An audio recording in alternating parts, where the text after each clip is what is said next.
While I was in Arkansas, I went to 3 different flea markets, so come along with me for the ride to see what I would end up finding. This first booth had a bunch of games, and I've been to this booth before, but I forgot about the reason why I've never actually bought anything from this vendor. And that is because when you kind of start looking around, you notice things are a little off, especially these games in this case or these PlayStation 2 games with completely different cases and fake labels. Yes, these are fake labels here, as well as this Wii Sports that says does not work for $25. And if you notice on the very bottom, it says custom label. Not all of those games had that, which was kind of a disappointment. So I got out of that booth real quickly. I walked down to this booth that did have Pokemon Ruby here, but it was a little too expensive for the condition that it was in. This was in better condition, I might have picked it up. Then I found a Mad Catz controller without the dongle for $5 and a Just Dance game, and I left those behind and continued on where I found this booth that had a bunch of games here. But to be honest with you, every single one of these games was here when I was here last year, so I looked through them pretty quickly and then left. And this next booth had something I wanted, but for some reason, the long form footage was corrupted, but I did end up grabbing that Game Boy Pocket for $50. Definitely a good deal for the condition it was in. I made my way to this next booth and I saw this little Bulbasaur plush here, but they wanted a little too much for it, as well as a few PlayStation games here, and of course the best PS2 game of all time, Happy Feet. And then I made it my way to Arkansas Picker's booth, which is the reason I came here. But since it was the day before the convention, all for the most part, his games were gone, which we'll talk about in a later video. But I did end up finding Murdered Soul Suspect for the Xbox 360 for $5. That was definitely a game that I don't have, and I figured I'd pick it up and support Brandon there. Then I kind of looked through the rest of his games, and nothing really was jumping out at me because, well, like I said, most of his games were not in his booth, and I was talking to him, and he said, "Man, this thing looks so empty." And honestly, it did, but it was like 7 o'clock the night before the convention, so it kind of makes sense. On the other side, he had some consoles here that were pretty interesting, as well as a bunch of kind of gaming things that were kind of related as well. Over here on the back wall, he had some stuff hanging, and overall, a great booth to stop at, but maybe not the best time for me. Then I ended up finding this Guitar Hero guitar for $10, which was not a bad deal, especially considering it had a Rock Band dongle with it. I checked the rest of this booth out a little bit more, but I didn't find anything else, so I kind of got out of there pretty quickly because there really wasn't anything good here. And then I kind of made my way to this booth where I found a bunch of games, and I almost thought about picking one of these games up, but you'll see in a second why I didn't. Finding GameCube games like this is kind of crazy, but I did end up finding this Lego Star Wars game. But this is why you always check the discs, because it was not the right Star Wars game in it, which was kind of a bummer. So I left that behind and went to this next booth where I saw a few PS5 games peeking out here, as well as a bunch of Pokemon games or Pokemon cards, this Mario, and then this Butterfree in this bag here was a little plush. But then I kind of looked around a little bit more, and I noticed they were selling fake Pokemon games. I never buy from booths when they're selling fake stuff, especially video games. So I kind of checked out the controllers that were in the back, and then I got right out of there where I saw a few Xbox One games here, and that's where I ended up finding Skate 3 for $6. I do not have the one that's for the Xbox 360 and the Xbox One, so I ended up grabbing that, which was definitely well worth it. This booth here, again, a few games here and there, but nothing I had to have. I've got all of these games, but Let's Ride was definitely there for some reason. No one had picked that up. I don't quite understand that. And then I kind of made my way to this booth that ended up having a game that I got for the Xbox One, being Minecraft Story Mode, a Telltale game series season pass disc, which is pretty interesting. But overall, I feel like I got some good stuff, being the games, the control, the handheld, and this Guitar Hero guitar. First off, the Guitar Hero guitar is for the Wii. This was $10. And as you can see, the Wiimote goes right here, and it has the cover on the back. But I noticed they had the dongle for one of the guitars for Rock Band on the front, which is totally worth it. So this was definitely well worth picking up for 10 bucks. And then we've got the Game Boy Pocket here, which I don't know what happened to the footage for that, but I did still want to kind of show you the vertical stuff that I did find this. I did end up paying 50 bucks for it, which is what this is actually worth. So I paid up for it a little bit, but with this condition, I think 50 bucks is fair. Then, like you just saw, Skate 3 for the Xbox One and Xbox 360. I don't have it for both, so this is worth like 12 bucks, I believe. So buying it for 6 is definitely well worth it there. And then I ended up picking up Minecraft Story Mode. This is the Season Pass disc. This game is only worth like 12 to 13, and I paid 7 for it.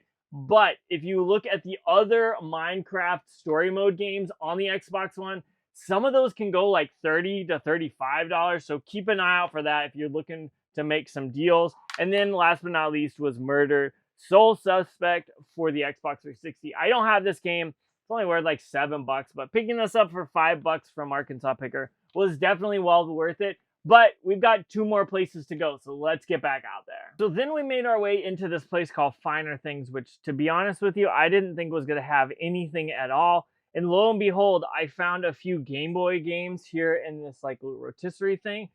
And next to it, I ended up finding a lot more video games. There was like a few Mario Kart stuff here that were toys. But they had this huge game selection, which absolutely blew my mind. And honestly, I kind of can't believe that all of this was in this little store. Now, some of these games were a little expensive, but for the most part, nothing was too crazy here. I had them pull out the GameCube games here from behind the glass case, and I honestly picked through a bunch of them and got a few good ones. I picked up 4 that I figured were well worth it. And then I looked in the glass case where they had all their cartridge-based games, and kind of went through, and they had some bangers in here as well. So I had them come over once I kind of did my first like look through. I checked to see what all was in here that I wanted. And then I had them come over and unlock the case. And this lady was so nice. She like opened the case and was like, just let me know when you're done looking through it, and came back to me. And I like had time to kind of wander through and check out some prices, which I kind of didn't expect, but overall, I ended up finding some really good stuff here. I mean, like, decent stuff, nothing crazy, but I was shocked to find Tetrasphere, Ninja Gaiden 2, Freedom Force, a few other games here and there, but honestly, I did not expect this stop to be so good. And I picked up a bunch of disc-based games, but also a few cartridges that I was just not expecting at all. At first, I was like walking in here, and I told my parents, like, hey, we're not gonna find anything here. I don't know why we're stopping. And boy, was I wrong, thankfully. But starting off, I found Tetrasphere. I want to say they wanted like 25 bucks. For some reason, when you check out, they took all the stickers off, so I can't tell you exactly what I paid for them. I can just tell you what I think I paid for them, but overall, I didn't spend that much money. I looked it up on price charting. All these games were like 5 to 10 bucks below what they were, which is perfect for me. I love finding deals, so I ended up getting Tetrasphere. Then next to that was the NES games, where I ended up getting Ninja Gaiden 2 Sword of Chaos, the Dark Sword of Chaos there. But then I ended up getting a game called Freedom Force. It said it's a Zapper game, which I don't have this game in my collection at all. So when I saw that, I was picking that up, no problem. And then we got to the disc-based games. My wife wanted to get Strawberry Shortcake, the Sweet Dreams game. This was only 5 bucks, so she was like, I'm buying it. It's 5 bucks. Why not? And so I was like, all right, cool, go for that. And then we had GameCube games. GameCube games shock me when I find them out in the wild. Now, these, to be honest, aren't anything fancy. They're pretty basic, but they were only like 7 to 10 bucks, depending on which game it was, if I remember correctly. I ended up getting Backyard Football complete in the box. Then I got the Lord of the Rings Return of the King, and Lord of the Rings The Two Towers, as well as Harry Potter Quidditch Cup, which is a ton of fun. So finding GameCube games in my area is definitely hard. So when I found these, I was like, okay, I'm picking them up. They're pretty dirt cheap. So I know they're not worth much, but again, GameCube games are hard to find. So anytime I can, I'm happy there. And then I ended up grabbing out of the glass case as well, Star Ocean: The Last Hope. Again, Xbox 360 game I don't have in my collection. This was well worth it, so I grabbed that. And last but not least was Guitar Hero 3 Legends of Rock for the Wii, but I can't lie when I told you I was shocked that all of these games were at this place. I very much anticipated for there not to be any games, but when I got there, I was shocked. I talked to the lady a little bit, and she actually has an online eBay store, so I need to check that out and see if she has those prices online as well. But so far, so good. But we've got one more place, so let's go back out there. And that led me to the Cotton Shed, which is the place I've been before, but honestly, sometimes this place is a little expensive. But nonetheless, we're out game hunting, so let's see what we can find. First off, there was a DS game in that glass case, and then this Mario figures here and a Spyro Pop right in the same booth. So that was cool to see right off the bat. Then I made my way to this booth, which has a ton of games usually, and their prices are actually pretty good usually. For like the cheaper retro games, like the older ones like the PS2, the Wii, the 360, most games are $5 a piece, or the newer like PS4, PS5, and Xbox One games I think are 10. But I wandered through this booth a little bit, and I did end up finding Bionic Commando, which looks pretty cool here. This is a game I remember Bionic Commando from like the NES era, so this kind of piqued my interest. And then when I got to the PlayStation 2 section, I ended up finding Destruction Derby Arenas. And this is a game that I don't have in my collection, but I love Destruction Derby games, so I felt like for $5 I had to pick this up. Both of these games are complete. I checked out the Xbox One and the Wii section here a little bit, even found a Wii U game, but unfortunately, I don't need this, and it's a little out of my price range, to be honest. If it was a $5, I'd do it, but not for 10. So I only ended up grabbing 2 games from this booth, but for $10, these were definitely well worth it. And then in the booth right behind it, which is owned by the same person, I found this Detective Pikachu plush, which was pretty cool. And then I found yet again another Build-A-Bear Pikachu for $10. I'm going to grab this all day. It is totally awesome. I absolutely love these Build-A-Bears, so I grabbed it. And then I found a Magikarp above it, which was pretty cool. Not too bad there, but I didn't end up picking it up. So then I continued on walking through this place, and I ended up finding this booth that had a bunch of games, but these games have been heavily picked through. These are all like pretty basic games that are just sports games or like really low dollar games that no one probably wants unless you're specifically looking for those games. So nothing here that I didn't have in my collection that I had to have. I found this Sonic Freeriders game and I thought it was interesting, but a little too expensive when I looked it up. If you guys know anything about that game, let me know down below. Maybe I'll try to pick it up in the future. They also had this bin behind it, behind the shelf, that had a bunch of like Mario Kart figures, which was pretty cool, as well as a few other like random Mario characters, but they were a little too expensive. So I left that behind and continued on, where I made my way to this booth that had what I thought would be promising, but these were all sports games. And then the last booth here on the right, this booth used to be way bigger and used to have a ton more games, but obviously it's been picked through. Killer is Dead is cool, but a little too expensive if I'm being honest here. And a few other games here and there that are interesting, but the prices on these are a little too expensive for a flea market, so I kind of ended up leaving those behind.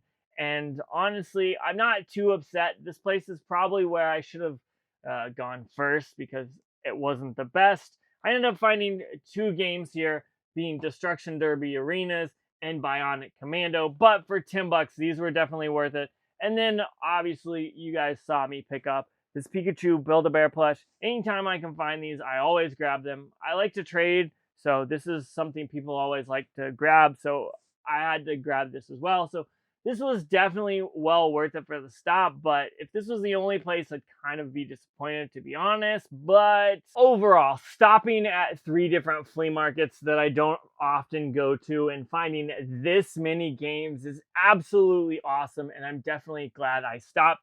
That second place ended up somehow being the best, but I wasn't expecting it at all. Also, you saw the Pikachu and the Guitar Hero guitars on the ground down there. But overall, I ended up having a nice little stop. This was the day before the Arkansas Retro Expo, so I kind of ran around for like an hour and I felt like I got some pretty good deals. All of these games were pretty much $5 to $10 below value, and then I paid up for this Game Boy Pocket. So I'm not too upset, but what do you think? Would you have picked any of these games up? Comment down below and let me know. But I've got to get out of here. I've got some games to clean and test and play. So check out that video out if you haven't already. But honestly, this just shocked me. I'm going to have to check out some of these places more often when I'm in the area. I don't live anywhere close, but while I was there, I had to at least do some game hunting, and I'm glad that I did. But enough about that. I got to get out of here, so check out that video out if you haven't already.